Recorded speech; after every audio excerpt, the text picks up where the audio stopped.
Biden is forgiving millions in student loans. He wants all the credit. Let's see what this video has to say.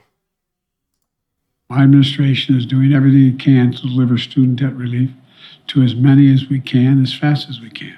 We're on the verge of providing more than 40 million Americans with real relief from their student debt. The money was literally about to go out the door, but Republican elected officials and special interests stepped up and sued us. The Supreme Court sided with them, snatching from the hands of millions of Americans thousands of dollars in student debt relief that was about to change their lives. As I said at the time, I believe the court's decision to strike down my student debt relief program was wrong, but I promised I wouldn't give up. I mean, it doesn't matter what your belief is. We have a Supreme Court for a reason. We have checks and balances. So whether you agree or disagree, the Supreme Court made a decision. That's why we have checks and balances. Executive branch wanted to do something. Judiciary branch said no. Right? We have checks and balances for a reason. But aside, that's a different conversation. I mean, thousands of student loan borrowers recently found themselves receiving end of a one-of-a-kind deal. This email was sent to 800,000 Americans receiving, student loan forgiveness. I want to focus not necessarily on the student loan forgiveness. That's kind of a different argument. The problem is the increased tuition costs that just keep going up every single year. And it's a problem because it's just straddling more and more debt to students. You'd think by now, many of our young are second guessing or questioning whether they should go to college or not because of the high cost of college, right? Going, do I really want to see my millennial cousins or aunts, uncles, or parents, they have these student loans and they struggled. Although they make a decent amount of money, but it all goes to their student loans and they can't afford anything else, right? So my problem with the student loan forgiveness is, okay, fine. If you forgive it, we're just gonna have this problem again. You need to fix the actual problem is the high cost of tuition, how it's just spiraling out of control. And a lot of it has to do of it's guaranteed by the government. So these colleges know this money's coming in, the party's gonna keep going. And just go to any university, right? They're gigantic. They're like almost 2 times bigger than they were like 10 years ago.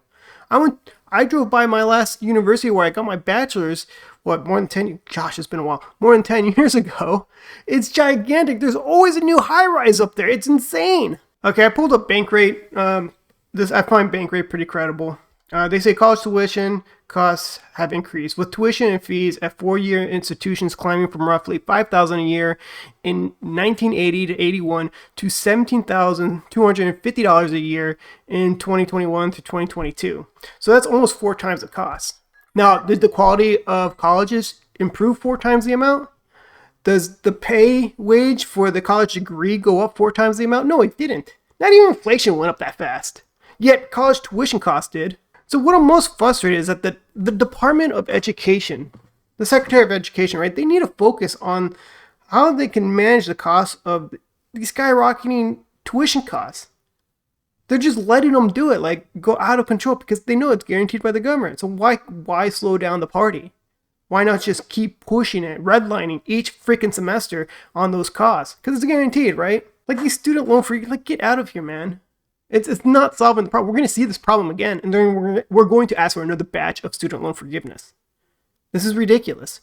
Now, I mean, I remember growing up, and I know people are going to throw politics in it, but it's fair. Honestly, it is fair about what I'm about to say is that growing up, certain politicians and political leaders or what have you would tell you that, get a college degree takes you to the middle class, and on average, people with degrees make $1 million more on average than people who don't have a degree.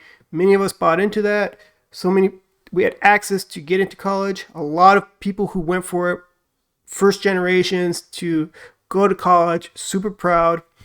And honestly, those 1980 costs that I just hold up, you pull the student loans, it's not that much compared to what student loans are today. And of course, with the wages today, how they barely went up, it's not going to cover those costs anymore.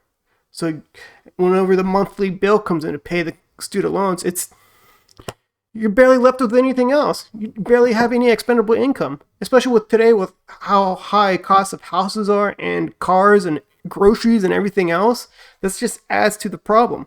It's not fixing it. Throwing a stupid bandage at it so we say vote for me again. I remember this administration, this Biden administration, during inflation, that they wanted to hold certain companies accountable for price gouging. You should look at universities for price gouging because that is exactly what they have been doing. And they're getting away with it. And they have been each freaking semester, each year, each semester. Because they can, right? I keep saying that because they can't, because it's right there. The opportunity is right there. So I identified what the problem is. I really want to know how to solve the problem. Should the government just stop intervening?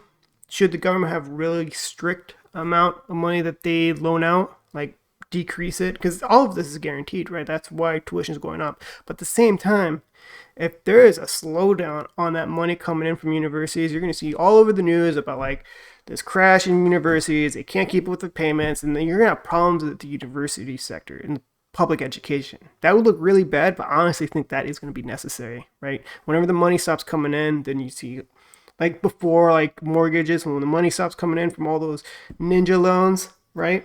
The subprime loans, all these companies are falling apart.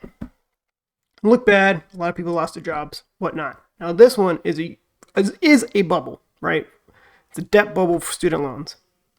And then it's just, if that debt stops, then universities are going to be impacted because the money just keeps coming in. And if there's a slowdown, then they're going to have to downgrade a lot of things, let go of staff. I mean, they can't afford for these buildings, so they have to either sell them, lease them, do something with it. Like, it would be disastrous if you really think about it in the big picture of things, right?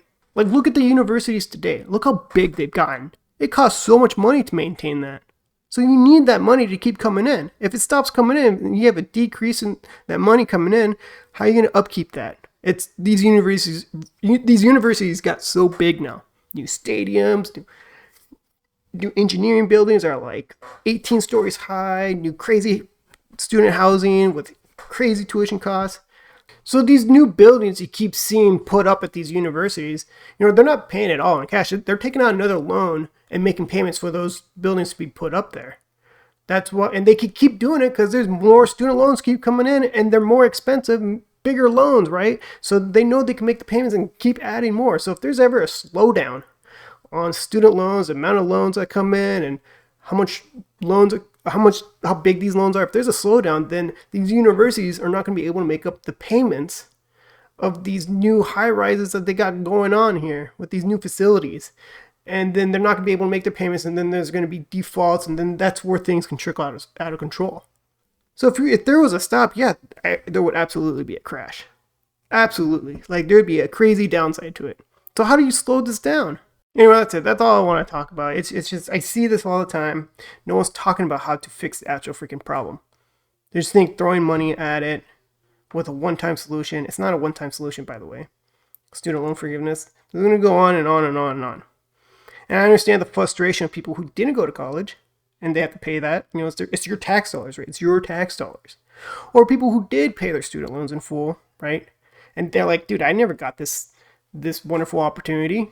Why do I have to pay for them? Really need to have those talks about like, hey, we need to control the costs of universities and how these loans are being provided. The government just can't go endlessly loaning out crazy amount of money because in these universities, like I keep saying, they're just going to keep growing and growing and growing, and it's going to just implode one day. I mean, how can you just not see it coming? All right, that's it. I just saw this article and I figured that's how I should start the week. So please comment below. I do read your comments, so I look forward to them. I know there's probably gonna be a lot of trolls in this one, but hey, have at it. Lots of arguments, this and that. Subscribe, comment below, and have a good one. I'll see you tomorrow.